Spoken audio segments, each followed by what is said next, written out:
material. naalala ko. Sabi na, Hindi, yun na nga. kung magaling kasi, ka magaling ka Di ba, mag-alaga ng di ba, hybrid mo, parang pick abot up, siya ng ay, 12 ano to yun? 15 years. Pero pag Parang hindi, 10 years Innova? na siya. O ganon? Hindi ko Oo. alam. Basta Eh, yun hindi nga. siya makakabili ng ganon sa kotse na yun. Prad, ano bang binili nila? Ford. Fortuner? Fortuner. Parang hindi ka ba nabibig? Hindi So, naman. sinabi niya Kasi na ano naman ako eh. Hindi binenta nga mas yung mahal pa bayaran mo old yung na car, pag-installment mo tapos compared sa lease. bumili ng bago. Na-compare mo ba?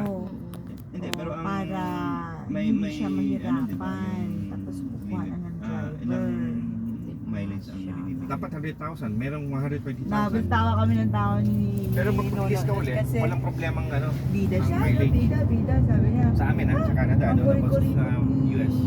Doc, Kasi typical ang lease, 20,000 Hindi talaga per mag-aano year. yun, sabi niya.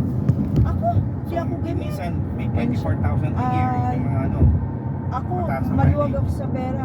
Ganun, Yung kasama ko, nag-lease siya ng ano, ng kumain kami, di ba? CRV na hybrid. $200 Alam ko, $200 ano, inaano din ni bi-weekly. Nuno eh. Oo. Canadian. Bayad.